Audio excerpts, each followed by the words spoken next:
The question is, do you agree that Scotland should be an independent country? For me, the principle that we work best when we work together. Well, they didn't. Very serious. The referendum. It seems to me that they're not dealing with the issues. Hello, this is Scottish Independence podcast number 72. This one is a mix of different speeches that were made at a Labour For Indy event held a couple of months back. The event had a host, and I'm sure she'll be rather well known to you, and then she introduces each speaker as they come up. So there isn't much more for me to do other than to say I hope you enjoy it. Speak to you next time. Come in. It's nice to see you, yeah. Well, it is that time of year, isn't it? Anyway, ladies and gentlemen, welcome all of you for coming along on this freezing cold night in January. I was just remarking to Allan, it's a long, long time since I've been invited to anything to do with the Labour Party for a long time. The day that I came out in favour of no paying the poll tax, I have to say, there was a nail in my coffin then. I was when the great Donald Dewar was seen on television, apparently, when I said I wanted all the MPs in Westminster not to pay the poll tax. But apparently, he visibly slid down in his seat about 3 feet. And afterwards called me, he said, yes, Elaine, she's very good, but a bit of an unguided missile. And I took it as a compliment, by the way. I'd like to say, though, here tonight and in this campaign and for many, many years, I have been very guided. I know exactly where the target is. You know, it was always a source of sadness to me that sort of tribal element of politics in Scotland came in, and that you weren't allowed to think differently. And if you did, I suppose I should take this as a compliment as well. For about 20 years, I've not been invited to anything in the city chambers. That might be quite a good thing. As soon as I said I was in favour of independence. Anyway, the only party I've ever been a member of is the Labour Party. And I left during the miners' strike. I don't need to go any further, really. I really do. I'm sort of appalled by what was going on at that time. And I've never been a member of a party since. I am a member of the advisory board of Yes Scotland, and I am a believer, passionate campaigner for independence. The reason that I'm here today is that, apart from the fact that Allan asked me, is that I do think we have to make this debate as broad as we possibly can. And without that Labour, Socialist, Left vote, of which I am part, we will not win this. Also, without the participation of women, we will not win this. And the fact that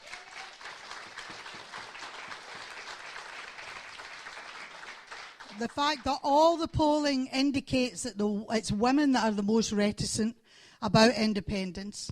I mean, my argument a wee bit, we do live in Scotland. There's a lot of women who are, reticent about doing much in their own lives or claiming their own personal independence. That the leap towards independence for the country is maybe a bigger leap than many women have even anticipated at this point. And that's a lot of work for us to do. I would like to say here and now, yes, Scotland, many of you will know this. It is not only the SNP. Could I say it again? It is not only the SNP. But I would like to say this, and I'm not a member, and I've been a fellow traveller. There's much that the SNP stand for that I don't agree with, but I can live with it. Because it is the SNP and many fellow travellers and campaigners for many, many years that have brought us to this place. This special place where we actually get a chance to vote on the future of our country. And better, we get a chance to think about, engage and dream about the country we want to be. And that is a bigger question. It drives me crazy in lots of meetings. A lot of people say, why am I voting no? I can't go in that Alex Salmon. I want to go, shut up. This isn't about Alex Salmon. This is about us. This is a vote for our future and our country.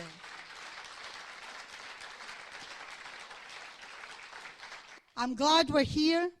I'm glad that we in Scotland are still passionate enough to care enough to argue with each other, to tackle difficult issues, to be creative in the way that we think, to engage our brains into thinking about how we want to live, not simply about what everything costs.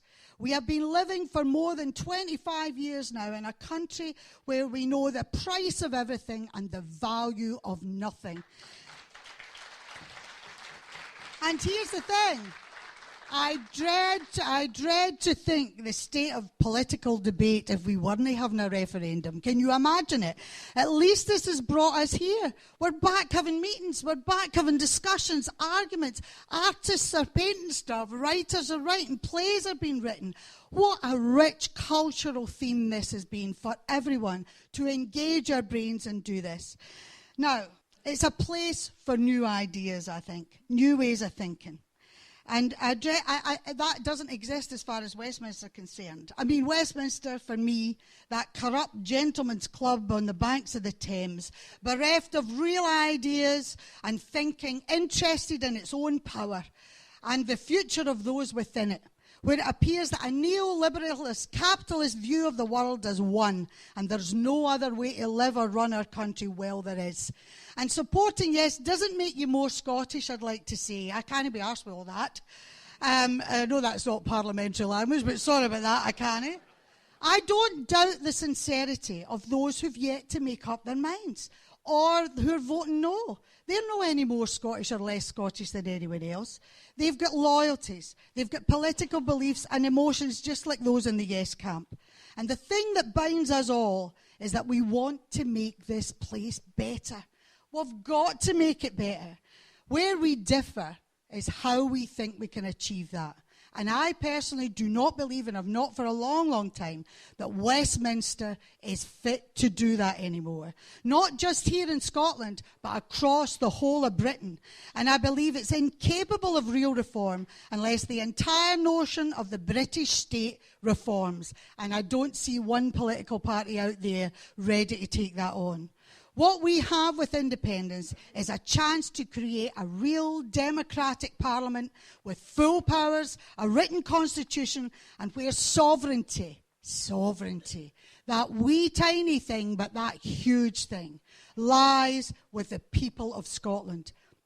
And at the core of this argument for me is poverty. Poverty. The rage I feel at what has not been done for the people who need it the most is with me every day. And you know, I think a lot of the problems within the Labour Party and why they hate the SNP more than the Tories is that part of it is that the light has been shone on what they haven't done. And do you know what they feel?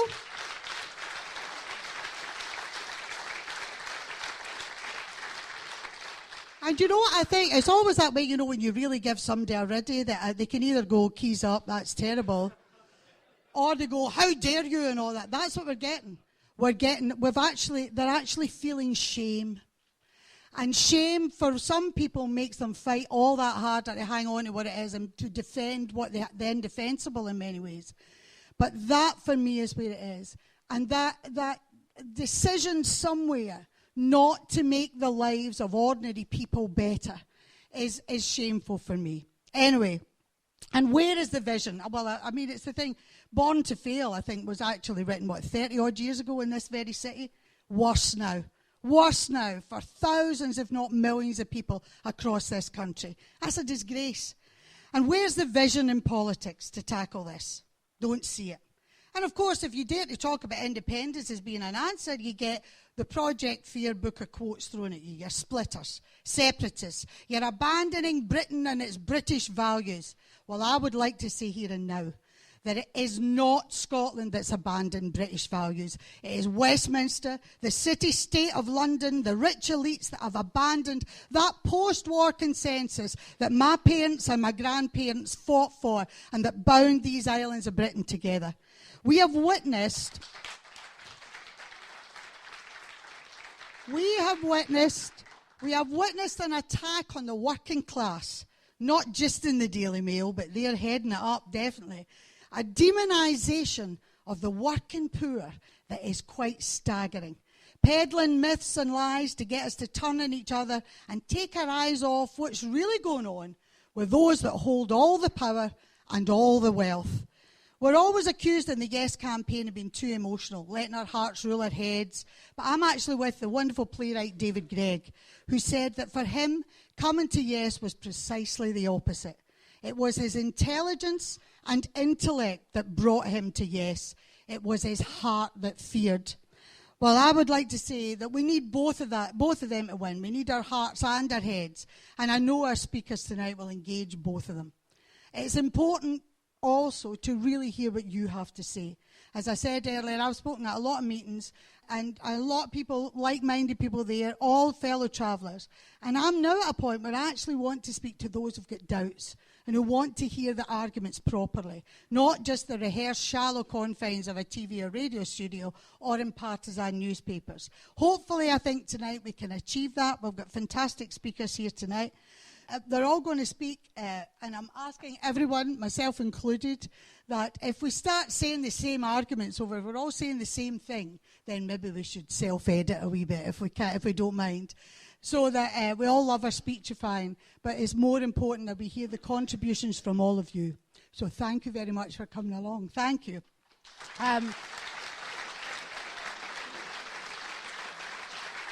So I'd now like to hand over to the guy who's organised all of this with the help of many others and who stepped out very early.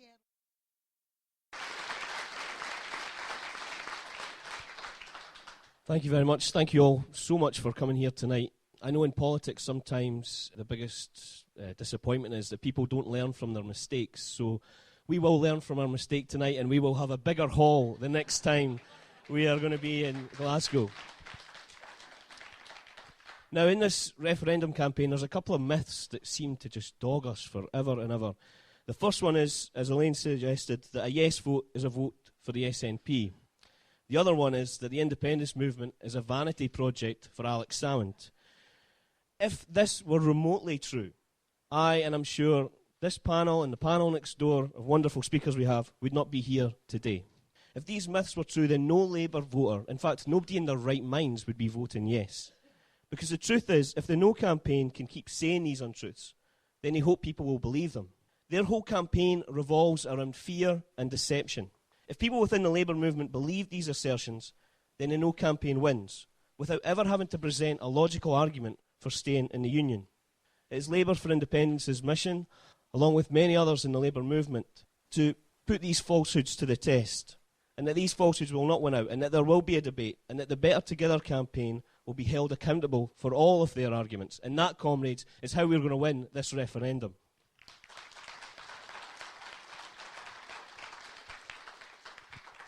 You see, this vote isn't about nationalism. It's not even about identity. Well, certainly not for me. The referendum is about so much more than that. It's about having the powers to shape our nation for the better. It's about giving a voice to everybody in Scotland, not just those that can afford to have a say.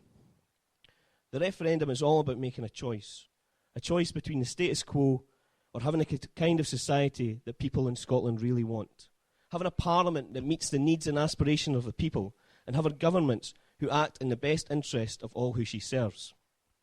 You see, it doesn't matter how big or powerful a state is if it does not respond and represent all of the people it's supposed to serve. It's my conclusion that the Westminster apparatus does not see beyond its own front door.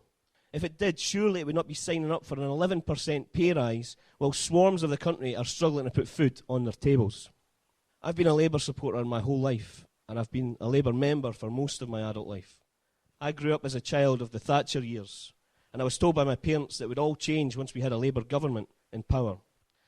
They, like so many people in Scotland, believed this to be true. And yet the truth is, it can never be done within this current union. You see, in order for Labour to become elected, they have to appeal to the power base in UK politics. That's Middle England and London. Studies have continually shown that these voters have vastly different priorities in Scotland. They prioritise finance, law and order, and immigration. In Scotland, we prioritise education, health, and care for the elderly. So then, as a party, as a movement, we face a choice. Some within the Labour movement will argue that we cannot abandon our comrades in Northern England. It's a noble notion, but it is just that. Noble, like going down in the sinking ship together. We can do so much more for our brothers and sisters across the border. We can lead by example, proving to them that the world is possible to have an economically sound, fair and equal society. A society in which newspapers and political parties don't rule on bigotry and fear, rather one of inclusion and plurality, where everyone has a voice and nobody is left behind. Removed from the shackles of Westminster Labour Party, we could see a restoration of a real Scottish Labour Party, one which meets the aspirations of Scotland. Once again, we can become the party of the people of Scotland. I keep harbouring back to this, but it is about choice. This is the time to choose what kind of society we want to be a part of. Currently, we have a society where the rich are getting richer and the poor are getting poorer. We have bankers claiming millions of pounds in bonuses for failing in their jobs, while those who work hard are struggling to keep their jobs and pay their bills. Bankers whose ineptitude was bailed out by the working men and women. These same people who are now being blamed for a failure in our economy. Confucius once said, to be wealthy and honoured in an unjust society is a disgrace. That disgrace is still going on in this United Kingdom. We are the fourth most unequal society in the Western world. The Scotland we live in today has 1 in 4 children living in poverty. Parents are having to go without food to feed their kids. Pensioners are having to choose between whether to have a meal or to heat their house. Parts of Glasgow have a lower life expectancy than the Gaza Strip. For the first time in over a century, parents today can no longer hope to give their children better than what they have been given in their lives. More nurses are needed. Our children need better schools with better resources. The Red Cross are shipping in food parcels to Scotland in peacetime. That is a disgrace.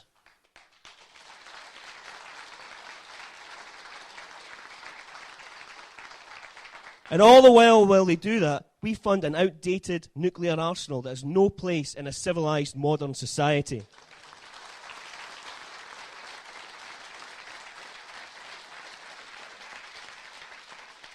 This is a Scotland that has a 10 billion food and drink industry, strong agriculture, fisheries and timber industries, ever-growing tourism and trade, research and technology is continuing to develop, not to mention a potential £4 trillion in revenues in North Sea oil, future drilling possibilities in the west of Scotland, and 1/4 of Western Europe's renewable energy potential. For too long, we have waited and hoped for more from the Westminster government. We're not better together. We can do better, and we must do better. The choice to change this is in our hands. We can choose to stay as we are, or we can aspire for better. I want to see a Scottish Labour government get rid of that unlawful bedroom tax, to start rebuilding social housing, giving people affordable homes. I want to see the energy of Scotland back in Scotland's hands. I want to see a real Labour Party in 2016 sticking up for the workers, removing the anti-trade union laws passed by Westminster. I want to see people incentivised to work and given a proper salary, no matter what sector they work in. Not just by giving them a minimum wage, or what Westminster would describe as a living wage, but a proper living wage to ensure that anybody who works has no need to rely on state benefits.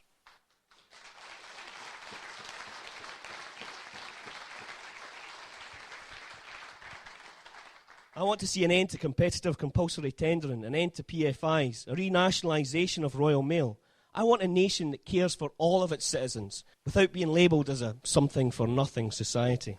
I want to see a real Labour Party lead Scotland on the international stage, not just as an imperialist bully, but a proud nation that holds true its international commitments and responsibilities. We can have a return to a real Scottish Labour Party, one that my granny used to tell me about, that looked after the worker, who helped those who needed help, who created the safety net of the welfare state in the NHS. That's the Labour Party I'm proud to be a member of, and we can be that party again in independence. But it takes change. We need to put education before wars, healthcare before tax cuts for the rich, children before politicians. Within this union, this is impossible, but with independence, all things are possible.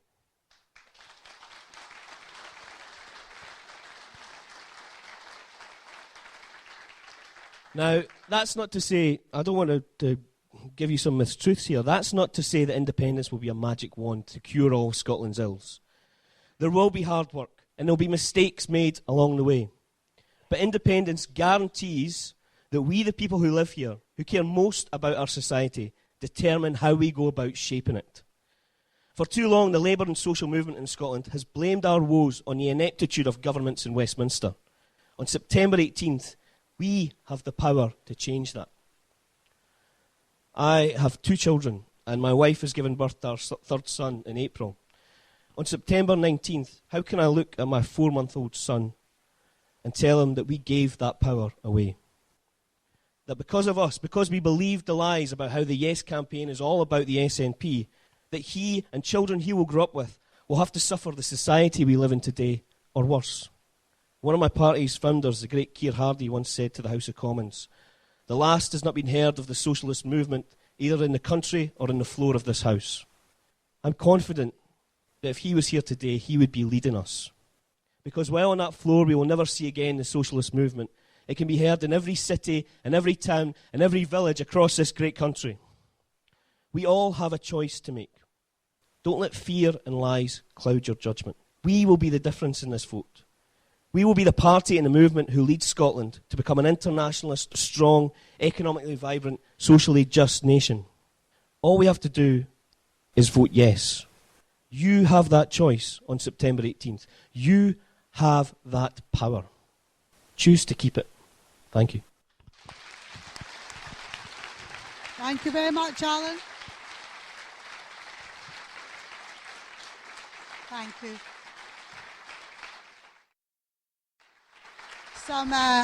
Some terrific points there, Allan. I can outdo you, though. I'm going to be a granny this year, so thank you for that. That wasn't my husband that said that, I'll tell you. Anyway, it's an interesting, I think the quote that was tweeted out from Jim Sellers, actually, about it hadn't actually struck me, and it did make me very tearful, that on September the 18th, for that whole day as we are voting, we will be a sovereign nation. And actually, the thought of it 10:10, we may have voted to give that power away. David Gregg actually said a thing to me the other day about a Dutch friend of his who was living here and working here, and had said he would be voting no, and he would certainly leave Scotland if we became independent. And he said, so why, you would go back to Holland? And he said, yeah.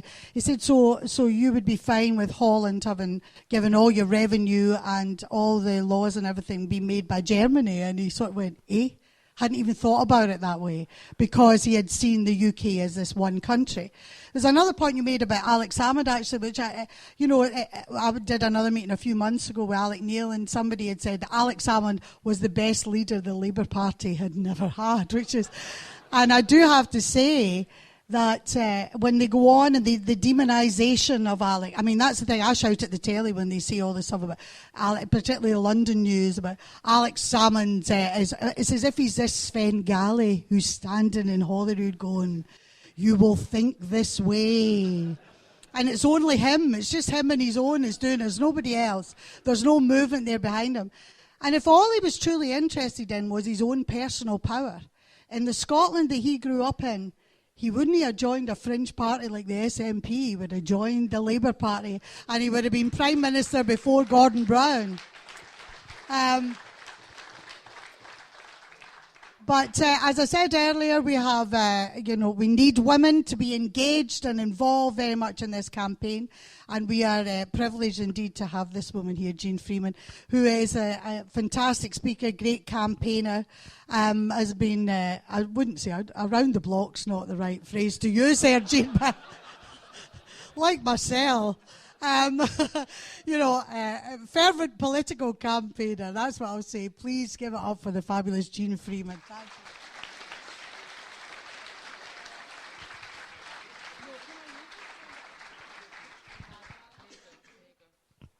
It is on. Is that better? Oh my God, I'm going to swallow the thing. Actually, I'm going to hold it because I can't, my glasses aren't that good. Thanks very much. Thanks very much, everybody. Sorry for that wee hiccup. It was a kind of meeting equivalent of an icebreaker. Thanks very much, Elaine. I do intend to tell a wee bit of a personal story, but it won't cover all my stops as I went around the block. I'm really pleased to be here, and thank you very much, Allan, for inviting me. I want to tell you a wee bit about why, from a long, long, long family tradition in the Labour movement that I worked in and consider myself still to be part of, I now support independence. And I want to talk a wee bit about what it is that has brought me to this point. I grew up in Ayr many years ago, the daughter of a panel beater and a nurse, the granddaughter of a man who was a miner in Gloucestershire who went on the hunger marches. And in all those years as I grew up, I was immersed in the notion that we look after ourselves, that the Labour movement was our best bet, that that is where we went for justice, for help, for support, that trade unions mattered more, actually, for my father than the Labour Party did. And I grew up with three really strong messages in the heads of myself and my two brothers. And that was that what we had to be when we became adults were people who worked hard, who took responsibility, but who looked out for and helped other people. And with that at my back, I became a nurse. And with an education system at my back at that time, so this undoubtedly does date me, that not only ensured that my college or university fees would be paid, but that unbelievably imagined thing to young people in this audience tonight, that I would be given a grant to pay my living expenses. With that at my back, I went from nursing and followed a degree. If I was a young person now, and if I was fortunate enough to have my parents still alive, those choices would not be open to me today. We could not afford to have done that. It would never have entered my brain that that was an option. But that education, those choices, reinforced for me that it was possible, no matter where you were born, no matter how you were brought up, no matter the circumstances of your birth, that the idea of opportunity for all was one to cherish, to hold, and to advance. With that in my head, I spent 4 years as a senior political advisor to Jack McConnell. And in that time, two things happened that reminded me of what we can achieve when we have power at our own hand through our own parliament, and also showed me really starkly what we can't do when we don't have all the powers that we need. Lots of things, but I'll pick out two examples. I saw how in our own parliament, not that many miles away, for which I and many people in this room campaigned to have, I saw how we could make a difference in health and education and in justice. I saw how we could follow a path that was closer to what people in Scotland wanted. I saw how we could try to have more teachers in our schools, to improve the quality of our health care. And in recent years, I have seen very starkly that we drive down a different road in health and education and justice than the road that is travelled south of the border. We still do have a National Health Service in Scotland that is there at the point of need, that will, for as long as it is in our power, remain at the point of need. But we only have that because we have the power to make those decisions at our own hand. If we did not have our own parliament, we would have the kind of National Health Service that people have to suffer south of the border, which is rapidly being privatised, where management and commissioners and profit rule above all else, and where quality and health care and lower infection and higher survival rates are not what counts, but what counts is, can you make the books balance? That's the kind of health system that they have south of the border that we do not have because we have our own parliament. But I also saw in those 4 years what we didn't do, not only because we didn't have the powers, but because we were thrilled to a party that was a UK party, and I'll give you one example. We did not end the detention of children in Dungavel, held there only because they were the children of people who had sought asylum in our country and been turned away. We did not end that. as a government, despite the community campaigns, despite the church campaigns, despite citizens of length and breadth of the country saying to us, this is not how we treat children, no matter where they come from. We knew that. We believed this is not how we treat children, no matter where they come from. Why did we not end it? Because we were thrilled to a party that was a UK party. The UK bit of it was running the government out of Westminster, and God forbid that we would ever embarrass them. Embarrassment stopped us from doing the right thing. Being part of a party that cared more about what happened at Westminster than what happened in Dungavel to children on our shores stopped us from doing the right thing. That taught me a powerful lesson, a powerful, powerful lesson. And the lesson was this, that actually being true to what we believe is the right thing to do matters more than any allegiance to any political party.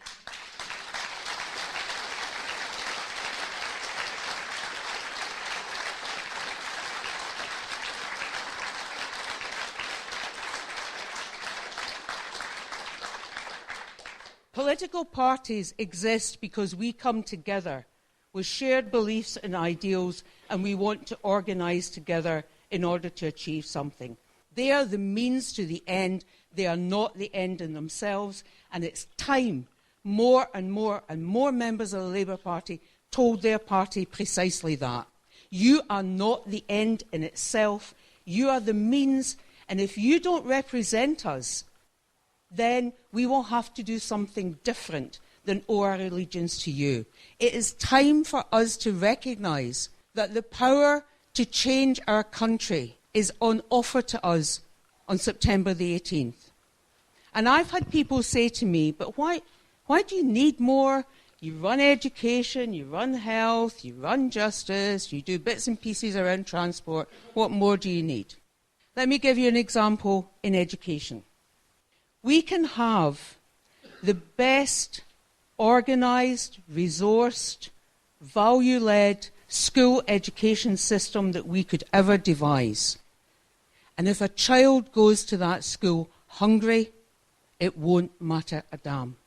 If a child goes to that school knowing that their parents are worrying about stuff, knowing that their house is too small, knowing that their granny maybe has to move because somebody said she's got a bedroom too many, nothing, no education system.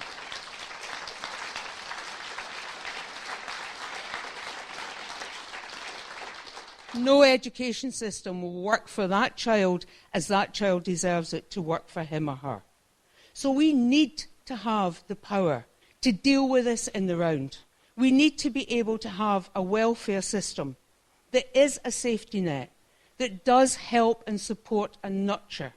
We need to have economic powers to create an economic strategy and policies for Scotland that are for Scotland, not for the southeast of England, that are driven by our values and our needs, that encourage enterprise, that encourage economic growth, but are bound round by policies that say, above all else, there will be fairness in how we handle the wealth of this country and how we use it for every citizen.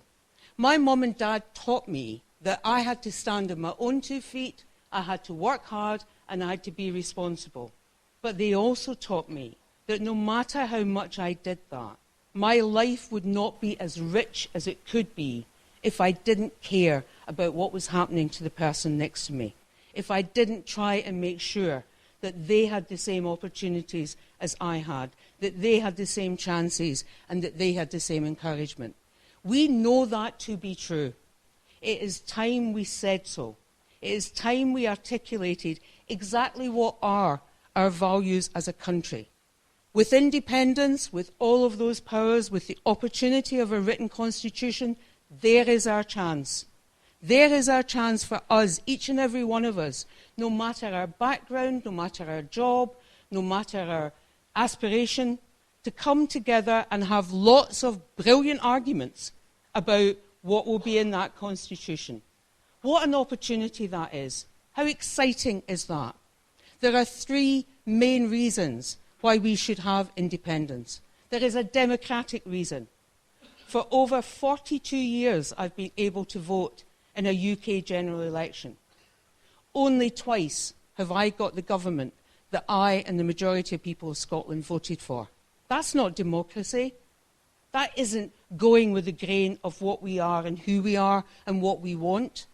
The second reason is prosperity. Allan mentioned it, others undoubtedly will. We are rich not just in natural resources, but in the talents of our people. Everyone in this room. You are talented, you are able, you have intellect, you have energy. Multiply that to the 5 million of us that there are, and think of that resource and how much we do not harness that and how much we could. And there is fairness. It's not just about what we could achieve, how prosperous we could be. It's about the kind of country we want to live in. What kind of values do we want to see enshrined in that constitution? What kind of rights do we want to have? And I'll tell you now, as a woman, I am tired of arguing for it, asking for it, playing nicely for it. I want equality in that constitution first and last.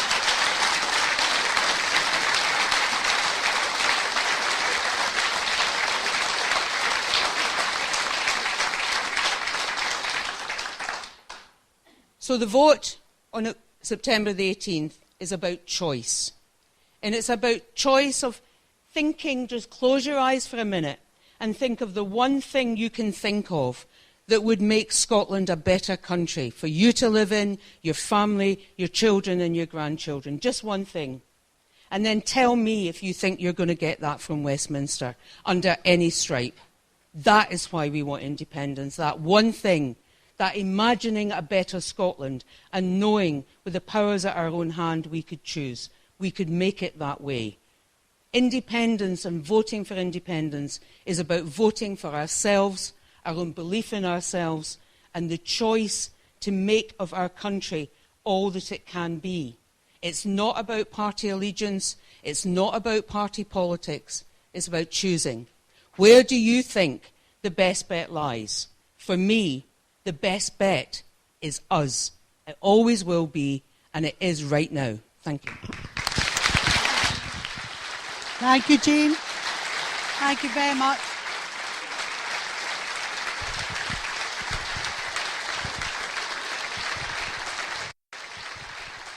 I'm sure Jeane has articulated what many people in the room and the background as well that you've come from and those shared beliefs, if you like, that some people want to call British values, but we were certainly brought up with them. It's an interesting point what you make about tribalism and the Labour Party.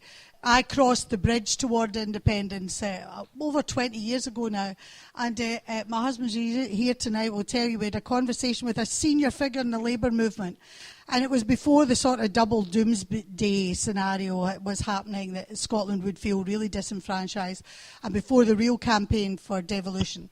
And he asked the question of this senior Labour figure, are you telling me that Scotland will be sacrificed for the sake of the British Labour Party? And the answer was yes. And that was when it was cheerio for me, and I'll be looking for another set or somewhere else to put these beliefs. I think we also have to be aware within this campaign that the people with a vested interest, that there are a third of Scots definitely going to vote no. Many people I know who are generally wealthy. And I can look at their point of view and say, if you've got, if you are a retired accountant or doctor living in Bearsden or whatever, and you've got the nice house and the mortgage is paid off and you drive a nice car and your kids went to the right private schools and you've got a good pension and your life is lovely. You don't really see any deprivation around about you and you jet off to your wee holiday home in Mallorca. Why would you want to change? Because it's worked out all right for you.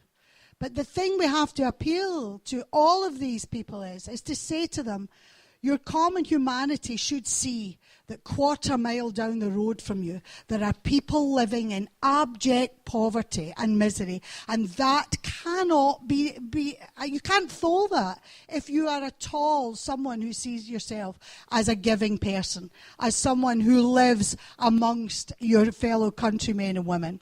And it is those people as well that we have to try and convince to say there is more to life than just your own little bit.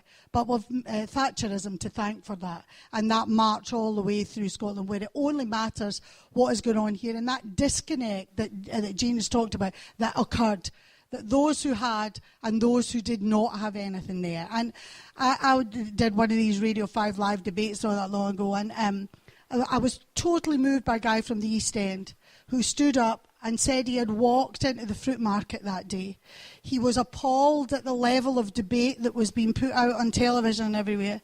He had never been a nationalist in his life. He was a lifelong socialist. And he had walked through the East End that day. And he said, I'm walking through places you people in this room have never even seen. And he says, I'm campaigning, and I'm out there campaigning for a yes vote. And he said, and let me tell you and let me warn you, see in Barrowfield, there's not a no vote.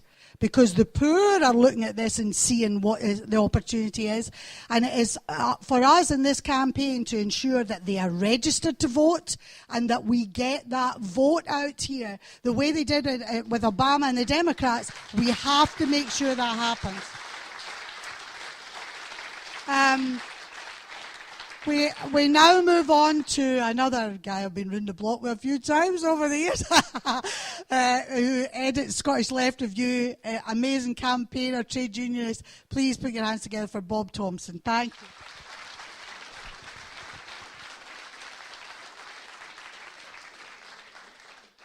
Thanks, Elaine. Well, everyone, are we all happy? Yeah. Because, better things are coming, happy days are here. If you look at the announcements yesterday, unemployment down, productivity up, things can only get better, according to the coalition and their unquestioning friends in the media. Well, what's the reality? What's the reality for people in this room? Just a personal experience. My nephew got offered a job this week.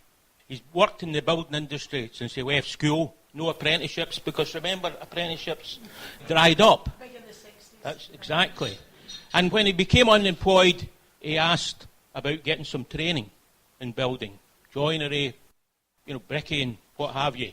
Told he's over 30, no training available. He's now outsourced finding jobs, and as this company gets paid big money to fail in this. I don't know if you noticed last year, there were one of them where it turned out the chief executive and owner had paid herself £4.5 million in 1 year, and that was for failing to deliver on targets. Anyway, he goes up, travels 30 miles, the interview's been cancelled. So he goes this week for this job. He's looking forward to a job. It's putting up fencing. It turns out it's self-employed. £6.50 an hour. He's got to provide no outdoor clothing, no protective clothing, what have you, no guaranteed hours. The other thing here is, of course, that it's not really self-employment. This is bogus. And what it really means here is the Department of Work and Pensions is in telling people they've got to go to work for these companies who are in fact having a tax dodge because they're not paying employers national insurance. And I sat in industrial tribunals for years, and we all know that it's a matter of control, that it's not really self-employment. But this is what is happening. And we all know, every one of us have been here in that situation. We know friends who are there, relatives, family. 0-hour contracts, part-time work when you're looking for full-time work. And I should add, by the way, this nephew, he's in a council house. He's in the smallest council house that the council built, with 2 bedrooms. He's also losing £4 a week in housing benefit because of the bedroom tax. That's where we are just now. Now, a lead writer in the Daily Telegraph, no lefty, said, the present upturn is driven almost entirely by private consumption and housing investment. That is, people spending their savings, not saving, taking equity out of their homes for another housing bubble. In a paper for the Jimmy Reid Foundation, Jim Cuthbert, a former chief statistician at the Scottish office, sums up the UK economy as a basket case, which has been continuous decline since the 1970s. He states that continuing with this status quo is the biggest threat to Scotland's well-being. But what is Better Together and the Unionist Party is offering? I mentioned that the Jimmy Reid Foundation paper. Now, the foundation was set up 2 years ago. Jimmy was the driving force in setting up Scottish Left Review magazine. He also argued for many, many years for the need for a left think tank in Scotland to give the left detailed research, evidence-backed information to counter the propaganda, the pseudo-organisations financed by big business. Left Review established the foundation after Jimmy died, and it's been called after him. The foundation is not connected to any political party or cause, but espouses evidence-based progressive policies. The foundation has been very gratified by the number of leading academics, thinkers, trade unionists, artists who have freely contributed papers and ideas, supported by contributions and comments by ordinary people on our website. These papers cover a wide range and many facets of life in Scotland. Putting them all together gives a practical vision of policies to create a better, fairer country. So, because of that, we decided to put all these papers together, and we've called it the Commonweal. Now, Commonweal is an old Scottish phrase meaning wealth shared in common and for the well-being of all. And it describes a society that rejects 40 years of grasping me-first politics, the survival of the richest, winner-takes-all mentality, which has left us all in second place. The Commonweal future is one which politics put all of us first. It seeks to get us working together for the benefit of each other, not working against each other for the benefit of a few. It is politics which believes that to build more, we must share more. That if wealth and resources are hoarded by a few, it stifles creativity and investment. It is politics that celebrates and strengthens our welfare state and believes government should reflect the will of the people, not the will of the money markets. And in a lot of cases, we do take as examples some of the things that have happened in the Nordic countries, Norway, Sweden, Denmark, etc. Now, all of these papers are available on our associated websites. We've got a stall outside where you actually can get some details of the many, many policies which we have and a whole range of things which Allan has mentioned, Jeane has mentioned, and Elaine has mentioned. The whole gambit of the type of country that we want to create. All of these policies could be implemented, at least in part, now or with Devo Max. But clearly, the independence option gives the best option, especially since the unionist parties are effectively only offering, again, the status quo. So, comrades, we have a blueprint for a better future, an alternative to the neoliberal economic policies which have given us the biggest recession in living memory. What future are the parties in the referendum giving us? Better Together. And I always wonder about Better Together here. They paint all this fear, this picture of Scotland being a, economy, not able to stand on herself, all these issues. If Scotland's position is so bad, why the hell do they want to keep us in? I mean, that's the obvious question, isn't it? And, they've got Alistair Darling leading it. Now, Jeane was given some of her background. Alistair has an interesting background because I can remember him long-haired, bearded, sandalled as a councillor in Edinburgh. But no. What do we have? We've got a person who was Chief Secretary of the Treasury and then Chancellor leading up to the biggest recession in history. And he's supposed to be advising us and telling us,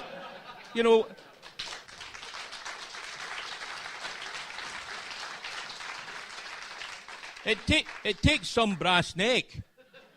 But he has a brass neck because if you look at the House of Commons registry interests, last year he got paid £170,000 for speaking at meetings. Now, surprise, surprise, it was all the banks and finance committees. Why? Because it's this elite situation. The Tony Blairs, the Alistair Darwins, the Lord Reid de Cardowan all know that there's no anything as obvious as money in brown paper bags.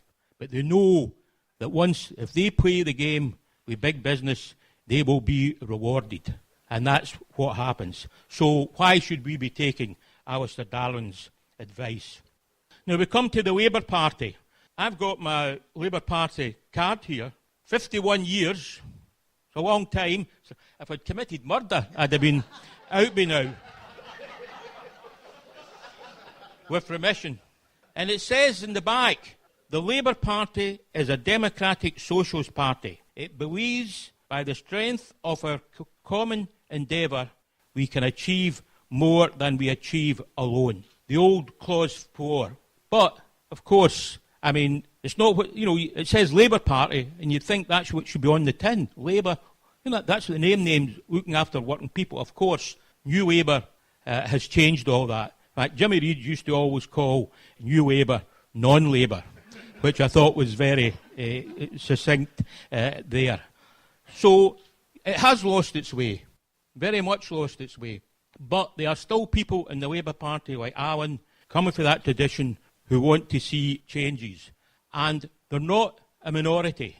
The reality here is that the leadership is trying to dampen it down. But there's a great many Labour Party members, and especially Labour Party supporters, especially supporters, Elaine, who are open to hear arguments. And I think that's very, very important. The Labour Party isn't allowing a debate. I mean, if you try to put in a motion or anything about challenging this, it would disappear. So that's the situation that we're in. We know where we stand with the Tories, no change. The Liberals, they've sold out all their policies.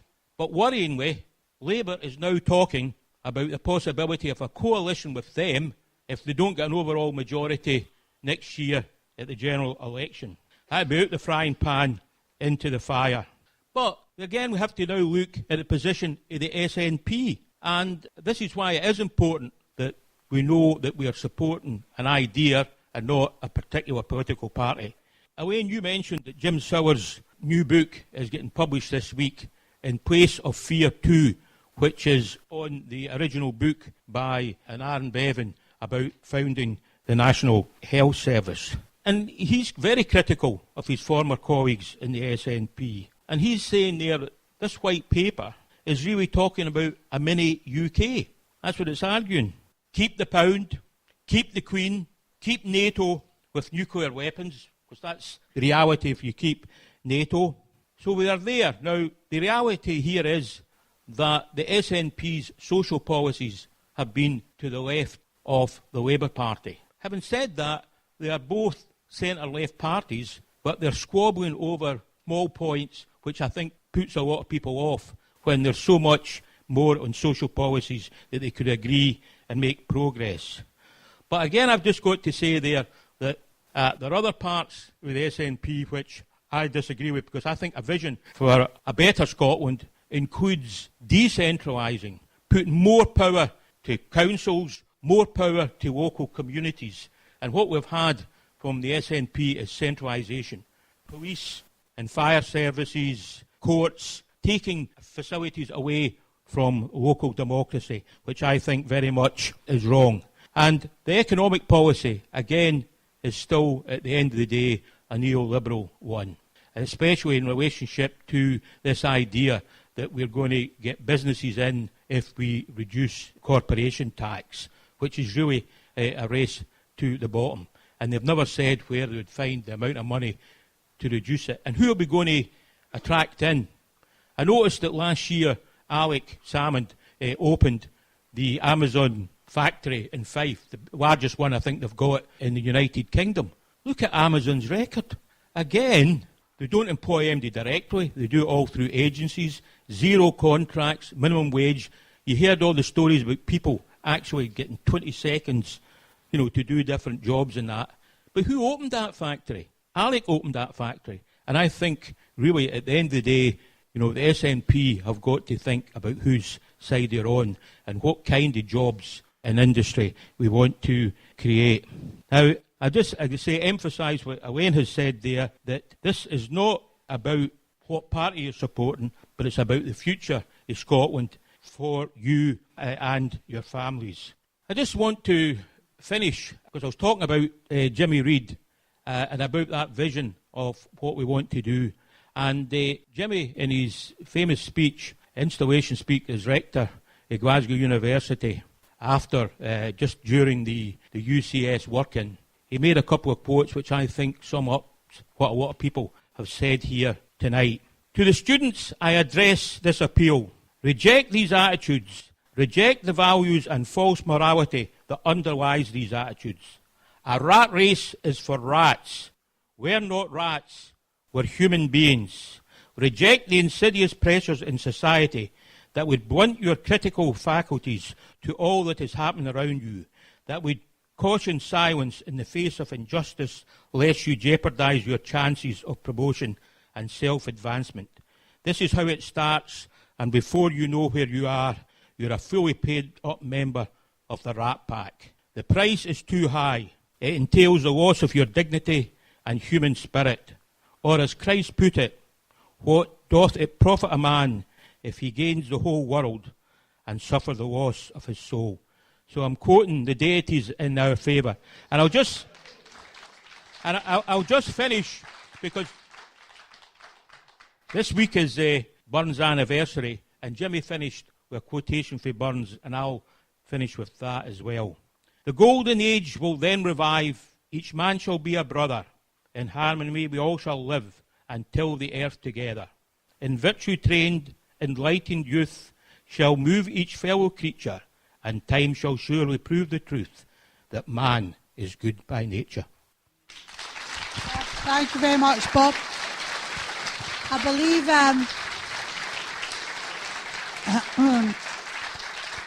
I'm sure there are many people who have criticisms of the SNP or Alec or whatever that's going on. I have myself actually said to Alec at one point, it's all right, I'm agreeing with you now, wait till I'm in the barricades at the other side of the road, and he said, I am looking forward to that. But I would say, I think for the left particularly, we have to be aware. I mean, I'm a Republican. I don't want monarchy. I'm a socialist. I'm of the left.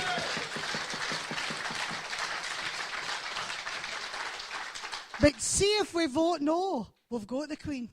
See, if we vote no, we've got Trident and the Clyde, and no conversation about it, no debate.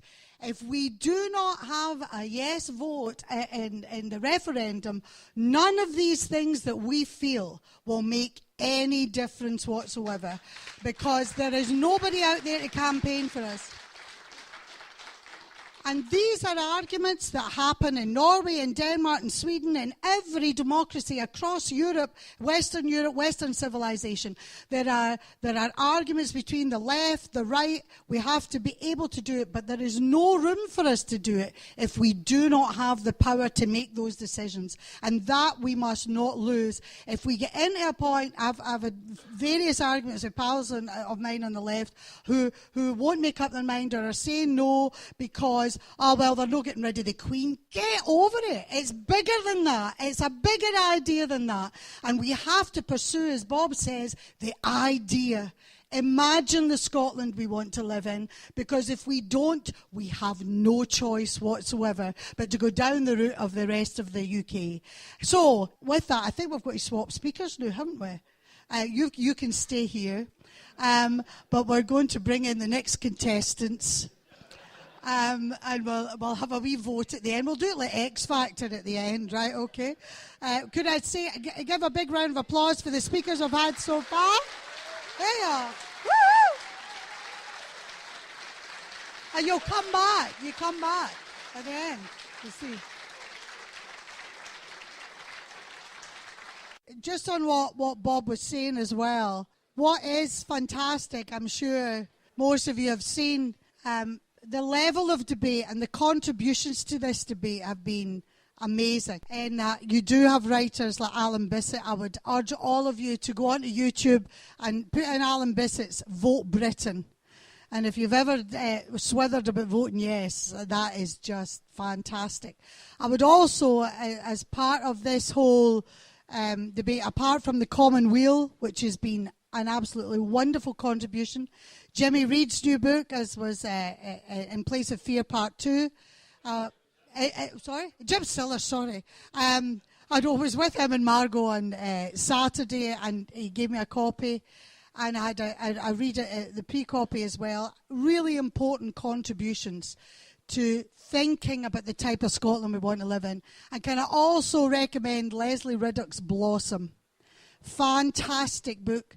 And for me, that clicked a great deal in as far as the tribal, almost, allegiances to the Labour Party. And we do have to remember that, you know, for my grandparents, it was the Labour Party that delivered the inside toilet. It was the Labour Party, but, you know, we may criticise and all of that, and there's lots of argument, but we have to remember that at its best, what the Labour Party gave to this country and helped lots of people within the Labour movement fight for. And that was a discussion I had with Jim Sellers the other night as well, that one of the problems between the SNP and him many years ago was when Winnie Ewing came to a meeting in Ayr and actually did a whole routine slagging the Labour Party.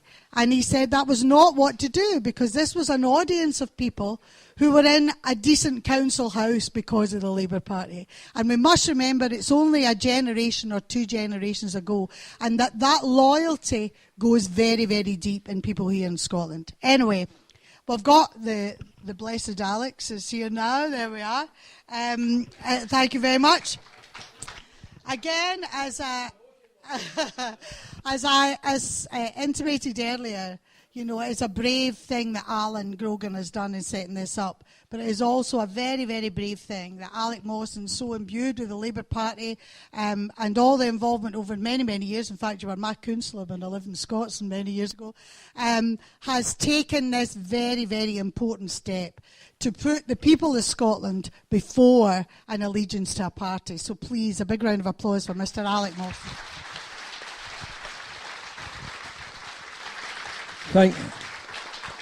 Thanks, Elaine. And I was your councillor in Anderson, but you were a member of the branch in Scots and White Inch. That's right. I don't think you paid your dues, but never mind.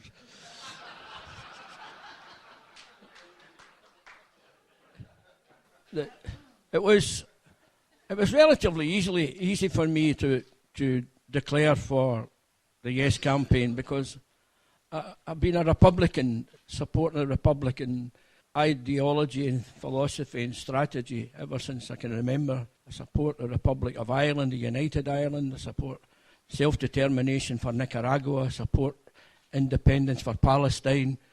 I support these struggles that have taken place throughout the world, and I'm delighted that so many people here this evening have been involved in a lot of these struggles as well, and they know the struggle that faces us in September, the struggle to get people to start thinking about what this vote's about. Elaine touched on someone having a go at the Labour Party and thinking that this is a vote for Alex Salmond, and try to get it across to people that it's not about a party. It's about a country. It's about the opportunity for us to decide which direction we want that country to go in after the yes vote. Do we want it to be a left, progressive, forward-looking and fairer Scotland? And I think the answer is yes. But I think this is something that we've got to try and get across to people. The idea that this is an opportunity which came along because of the hard work. And you've got to give credit to the SNP, because that was their driving force to get to this stage.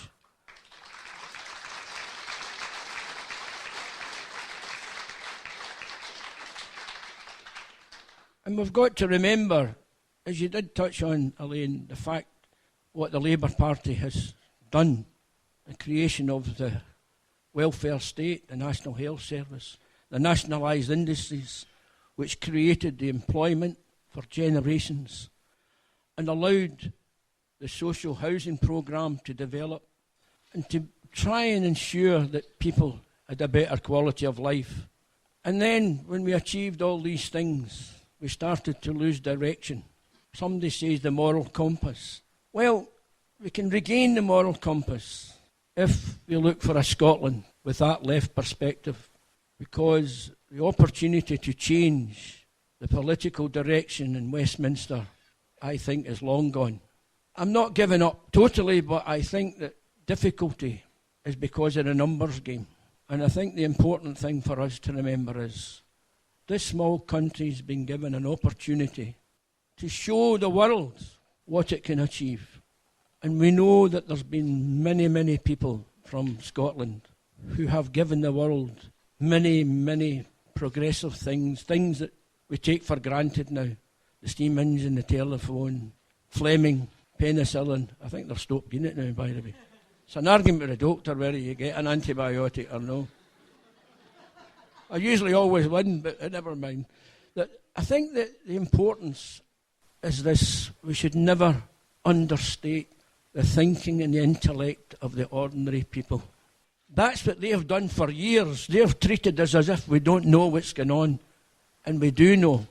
And I remember a long time ago, two Tory lords were talking, and he says, the worst thing we ever done was introduce the Education Act. And I knew right away it was us he was talking about.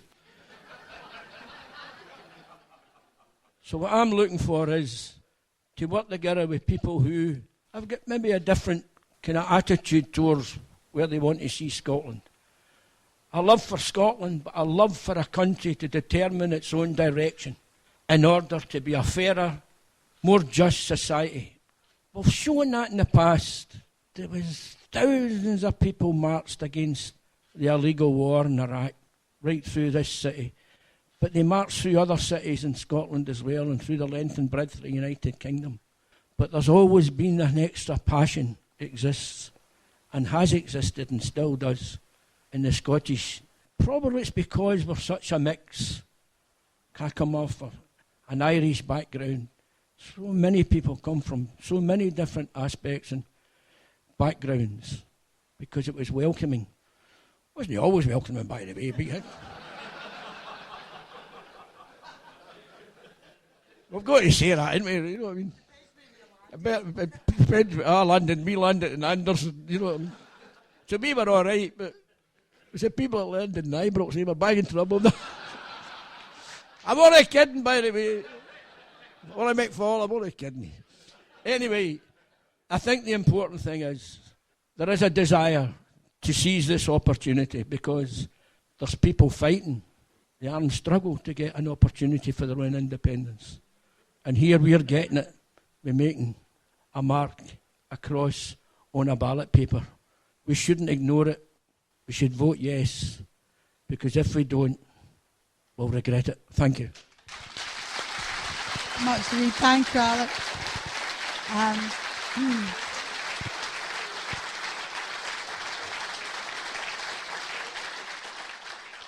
Thank you. And now I'm just going to pass over now to, well, you just want to, I had to say to Deborah, how does she want me to introduce her? As co-convener or assistant convener, whatever you want, of Labour for Independence, please give it up for Debbie Waters.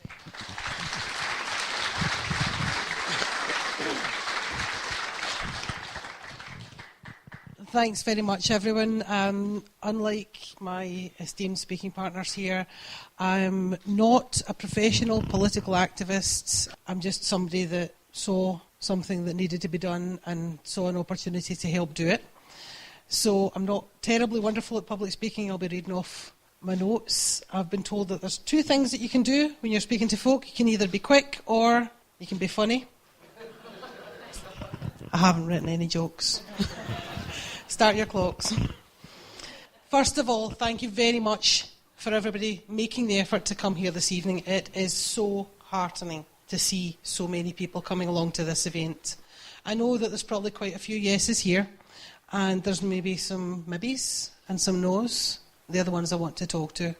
I hadn't always wanted independence, or rather, I didn't know if I did or not. But I eventually came to realise that it was not only what I wanted, but it was the only way that Scotland could become the country that we want it to be. There was a problem, though. I was in the Labour Party. It's not that much of a problem, but, you know.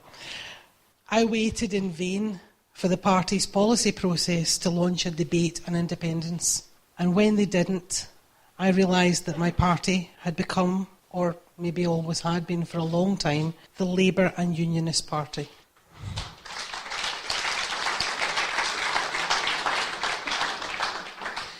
So, rather than sitting at home wringing my hands or waiting for replies to the letters that I sent, I went looking and I found Allan Grogan.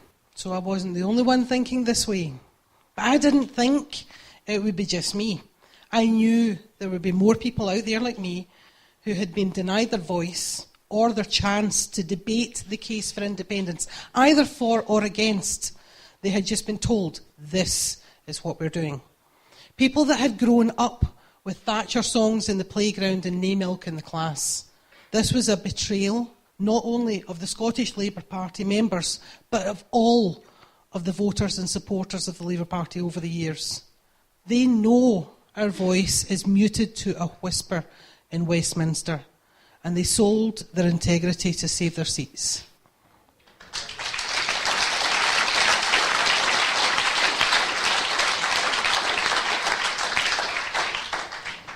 I don't have a job to lose, so my loyalty is to the people of Scotland. My passion is to work as hard and as well as I can to convince my fellow Labour supporters of the case for independence for our country.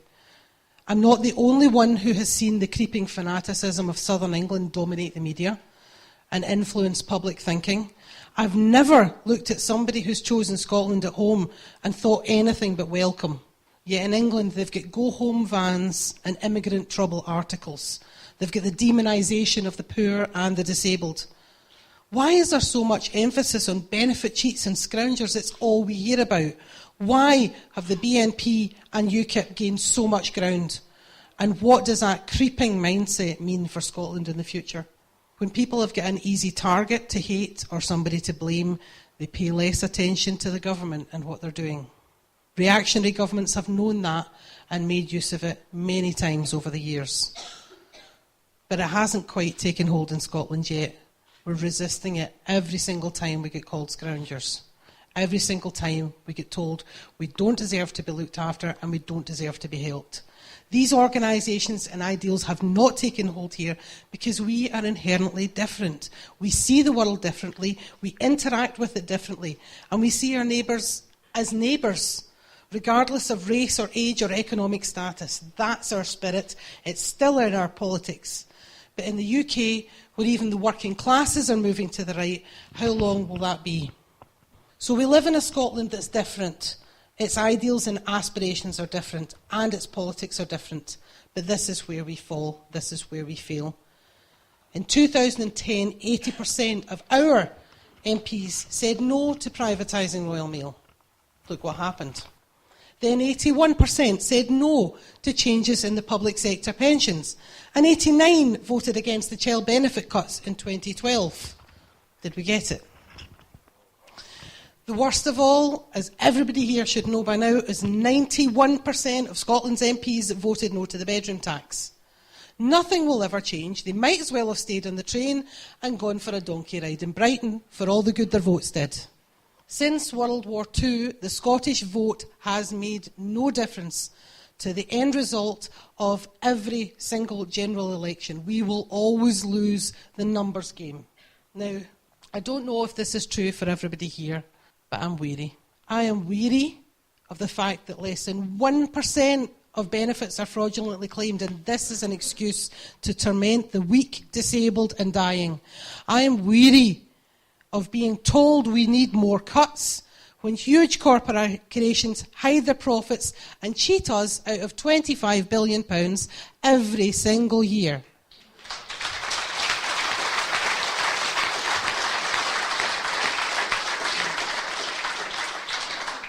And I am sick and tired of a quarter of Scottish children being born into poverty. Not falling into poverty, not ending up in poverty, being born into poverty. And this is not cheap shoes and big sisters clothes poverty of our childhood. This is the gut-wrenching, hopeless, grinding poverty of our grandfather's time with no hope of getting out. I saw in a recent article, Johanne Lamont described herself as delighted to be at the opening of another food bank. Delighted. Delighted that there are kids out there that don't have anything to eat. That there are mums and dads going without so that their kids will have something. I know of somebody, and I can't say who had to go to one of his constituents, put money on the gas, put money on the electricity, drop off a food bank delivery. The man hadn't eaten in 3 days. He'd been sanctioned for 4 weeks because he'd missed an appointment. The letter for the appointment ended up arriving after New Year. He would have been 2 weeks without food if somebody hadn't gone to him. How is that fair? How is that right? Life is meant to be a bit hard. It's not meant to be sailing along all the time. We're meant to work. Idleness does us no favours. If it was too easy, it wouldn't be worth anything at all. But it's not meant to be this hard. Nobody joined and supported the Labour movement to see the conditions of their workers and families get worse. What can we do? Could vote yes.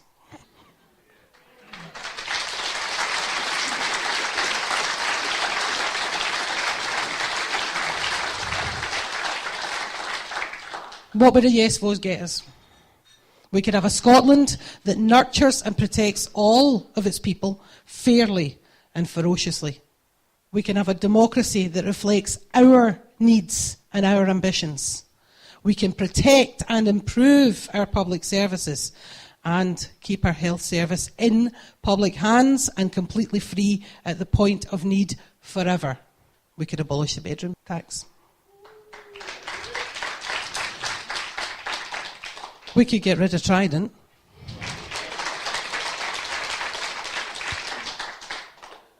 Stay out of wars. We could be fair. We could be just. We could be Scotland.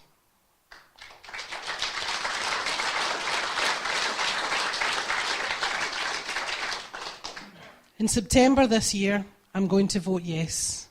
And then hopefully, in 2016, I'll be voting Labour. Join me. Thank you very much. Thank you. All these contributions have been excellent and, meeting with a lot of approval from members of the audience. It also is, though, that we have to imagine a better Scotland, even politically. We have to see that politics has to be more than the old arguments, that it's different arguments, that it's better arguments. I don't see anything wrong at all in us as a nation deciding to discuss immigration. There's nothing wrong with any country do that. But if you're doing it on the basis of the colour of someone's skin or which country they come from, then that cannot be the way we argue or be the way we discuss immigration. It cannot be. It may well be at some point that we actually, we're fit to do that now and fit to embrace it, that we may say to folk, if you are a pensioner and you're, rather than means test, maybe you should, as they do in other countries, pay £200 towards childcare a month for full-time, excellent, brilliant childcare from the age of 3 months to kids go to school, then that may be something we want to discuss. But at the moment, unless we have independence, those things cannot be discussed. They will be dictated to, and there's no real opportunity for us. But I do think, looking at what the Scottish Government have proposed as far as women's work and childcare, is transformative. It will transform the nature of what this country is about. And we can tinker around with it, but we will not reap the benefits of that either. And we should be looking at other countries for ideas as well.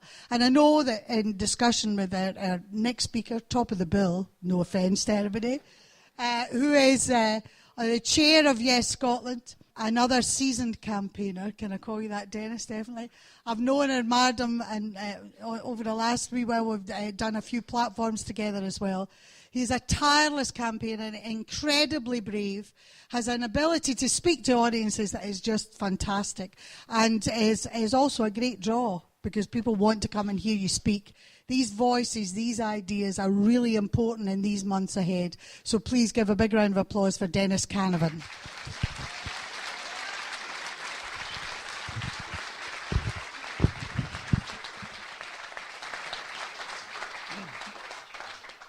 Thanks, Elaine, for your kind words of introduction. Unlike Allan Grogan and Debbie and some of the other speakers whom you heard previously, I must make a confession here. I am not a member of the Labour Party. I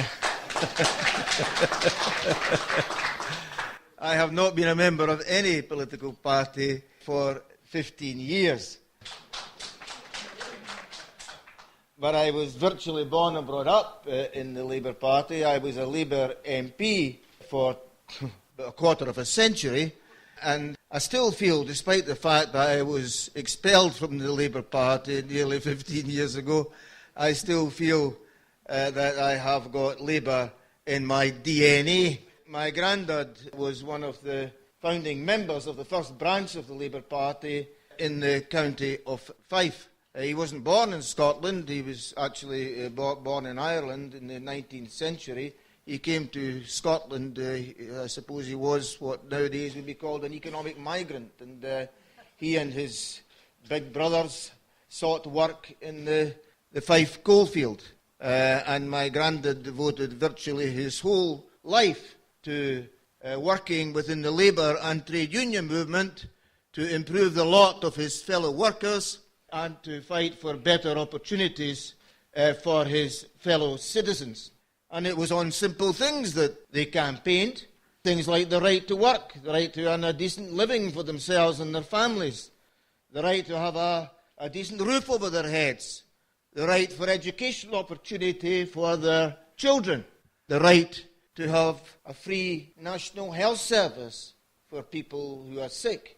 And what fired these Labour pioneers was a hunger. Sometimes it was a real hunger, a hunger in the belly, but always it was a hunger for social justice.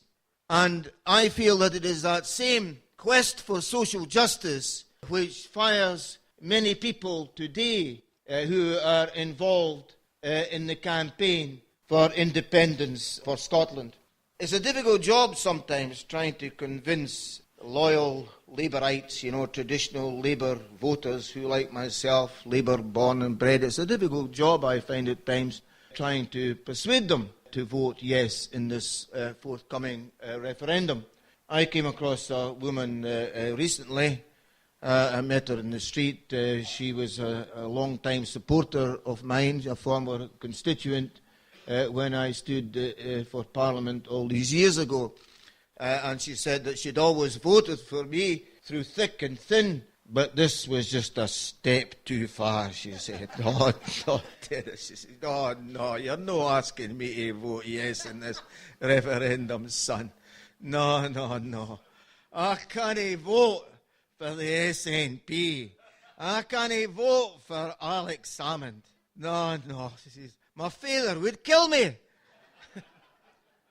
So I said, well, look, Janet, for a start, your father's been dead for over 20 years. There's no danger on that score. And listen, I'm not asking you to vote for the SNP or for Alex Salmond. I'm not asking you to vote for any party in this referendum. I am asking you to vote for a better Scotland, because a yes vote in this referendum will empower you and all the rest of the people of Scotland to elect a government of your choice. And I think I've maybe got the...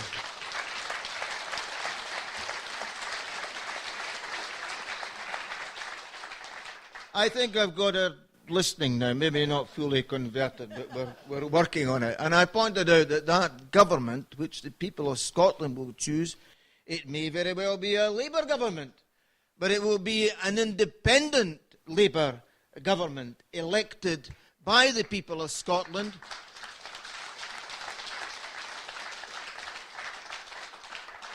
accountable to the people of Scotland, and, most importantly, reflecting the needs, the wishes, the values and the aspirations of the people of Scotland.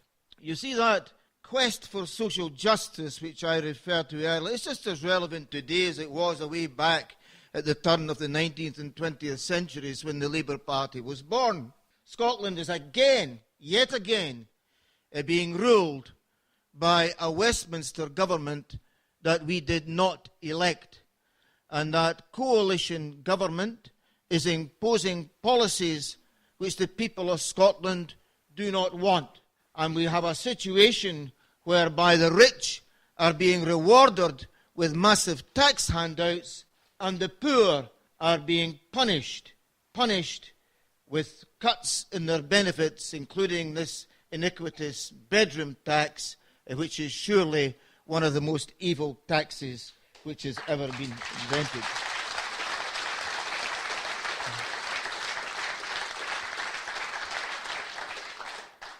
And all I can see by way of a recipe on offer at Westminster is austerity and more austerity, even from the opposition benches.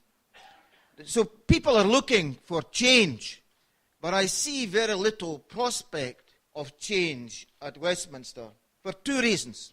The first reason is this, that if you're looking for change at the next general election at Westminster, I mean, there's no guarantee that there is going to be a change of government at Westminster. And you could have a situation where the majority of Scottish MPs are Labour, as they are now, and yet because of the existing constitution, the wishes of the people of Scotland can be done away with because the Labour MPs representing Scottish constituencies are outnumbered and can therefore be outvoted by the representatives at Westminster.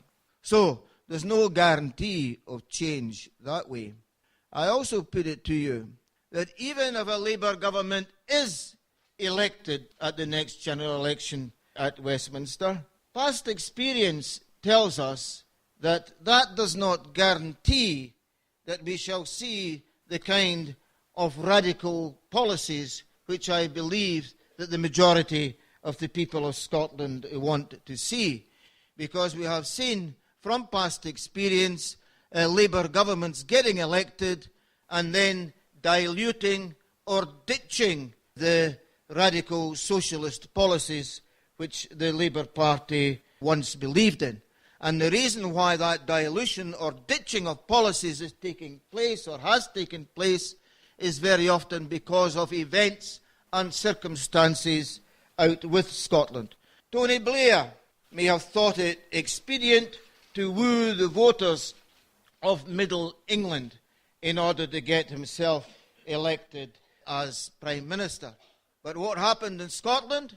Scotland, and indeed many other parts of the United Kingdom, were sold short. The gap between rich and poor got wider. The banks were allowed to be virtually non-regulated to such an extent that they brought the country to the brink of ruin. And then, of course, Blair got himself and the country involved in an illegal and immoral war. And even today in opposition, the Parliamentary Labour Party still seems thrilled to this idea of hanging on to Trident or finding a replacement for Trident, more weapons of mass destruction, wasting billions of pounds of public money in that kind of thing instead of investing it in people and public services for people. So what is Labour's problem in Scotland? I see that part of Labour's problem in Scotland is that the so-called Scottish Labour Party is not an independent party at all. It is very much tied to the British Labour Party, tied by the apron strings to such an extent that, you've always got the leadership in Scotland looking over their shoulder, almost begging permission to bring about new policies. And, of course, just as previously I said, that Westminster can always outnumber and outvote the Scottish representatives, so it is in the British Labour Party that the British headquarters can always overrule the Scottish Labour Party, especially on policy matters which are reserved to Westminster. So I think we've had enough of this Scottish Labour looking over the shoulder to see what the big bosses in London are saying. I think that the traditional Labour voters in Scotland deserve better, and they deserve the right to choose a different path. And I believe if they were given that right, then that different path would be a better path. Why do I say that? Well, I have evidence to say that. The Scottish Parliament has been in existence now for over 14 years. I was a member, an independent member of the Scottish Parliament for 8 of those years, and I can honestly say that during those 8 years, I felt that the Scottish Parliament was delivering more for the people of Scotland, despite its limited powers.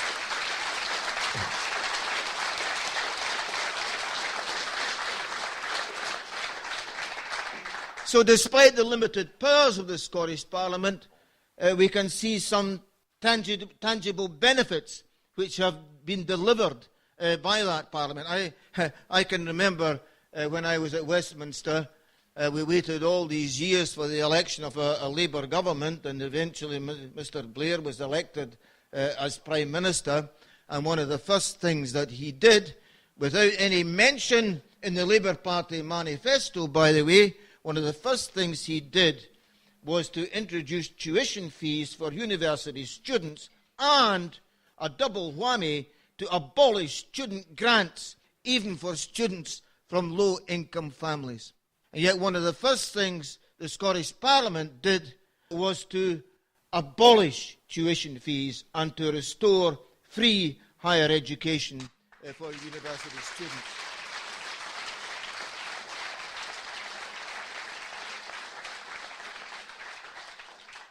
I can think too of Nye Bevan's great creation, the National Health Service. His dream of a publicly owned National Health Service, freely available to all at the time of need. Well, that principle, even in Bevan's time, was partially abandoned when they introduced prescription charges. And it was a Scottish government in the Scottish Parliament which abolished prescription charges, and just as importantly, more importantly, is making sure that the National Health Service remains a publicly owned service instead of all this creeping privatisation of the National Health Service which is taking place south of the border.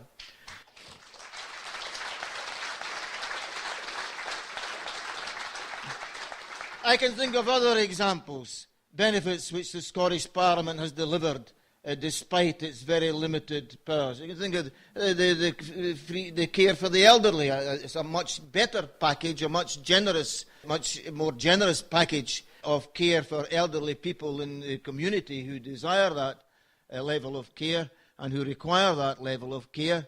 A much better package was delivered in the Scottish Parliament compared to what people have south of the border.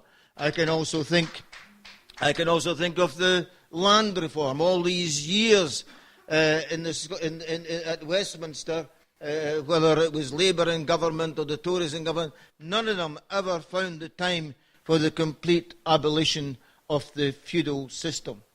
And it was, and I'm proud to say, it was a Labour-led coalition in the Scottish government. It hasn't been the SNP that's delivered all the goodies in the Scottish Parliament. It was a Labour-led coalition in the first session of that Scottish Parliament which brought about the land reform, including the abolition, the total abolition of the feudal system, and probably the best access legislation in the world, the Land Reform Act 2003, which ensures that the mountains, the hills and the glens of Scotland are not simply the property of the landed gentry, that everybody has the right of access.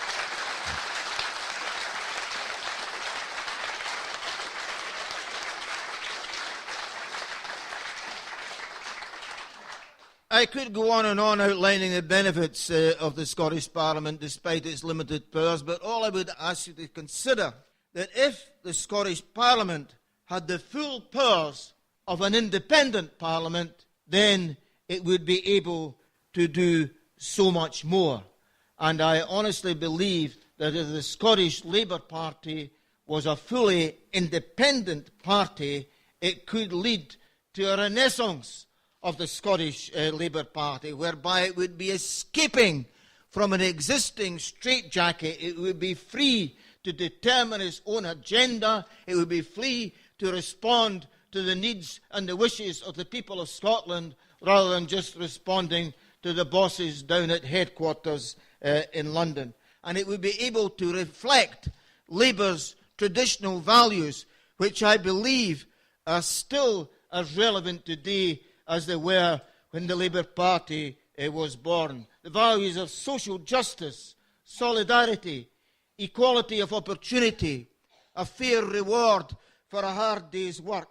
These are the values which the Labour Party has always stood by, and I think if Labour were to return to these values and the Scottish Labour Party were to put forward to the people of Scotland a genuine Labour manifesto to create more job opportunities, to bring about a fairer system of tax and welfare, to bring about things like bringing our postal services back into public ownership and bringing about the complete abolition of the Trident nuclear weapon, then I believe that the people of Scotland would respond, and we would see a Labour government in Scotland committed to radical socialist policies. We would also see the opportunity for the construction of a new social and economic order, whereby freedom of people is deemed to be more important than the unbridled freedom of market forces.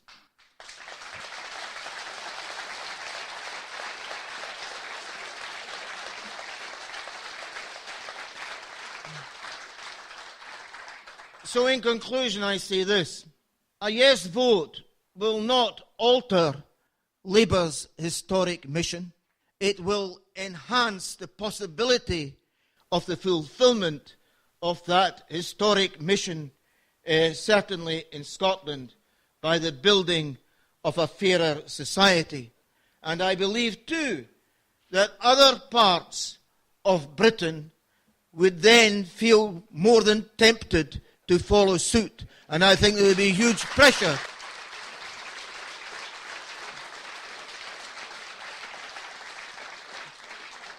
There would be huge pressure throughout the rest of Britain for similar radical change. Because, you know, at heart, I'm not a nationalist.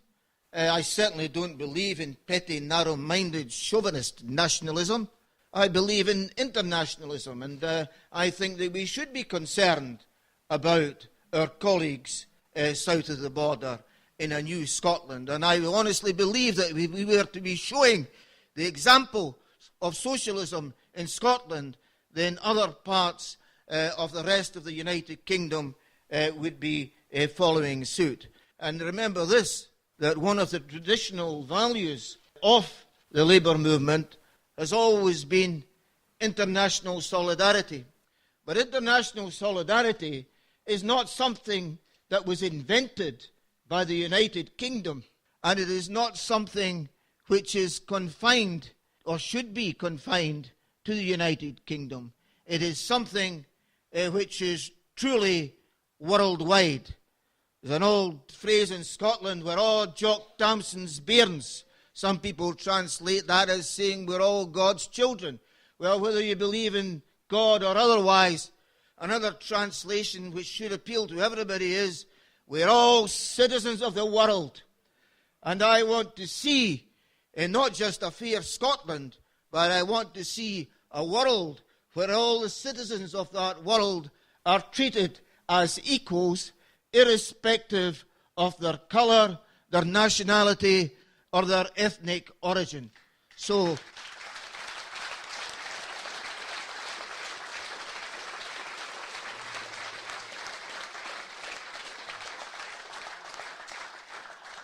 So finally I say this, and I want to, for any readers of today's Glasgow Herald, I noticed that Ian McWhirter was saying, Denis Canavan and his comrades, they don't really believe in independence at all.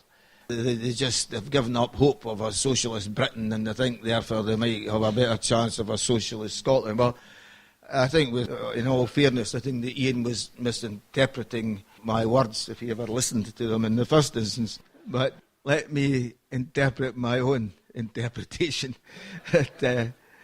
I do not see independence as an end in itself. I see independence as a means of bringing about a better Scotland, a more prosperous Scotland, a fairer Scotland, but also, most importantly, a Scotland that will play its part, its full part in the international community to help to bring about a better world. That's the Scotland, that's the world that I want to see.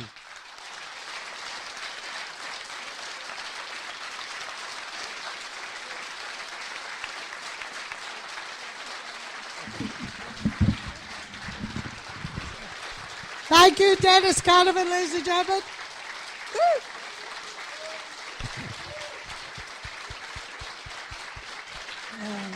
Well said, Denis.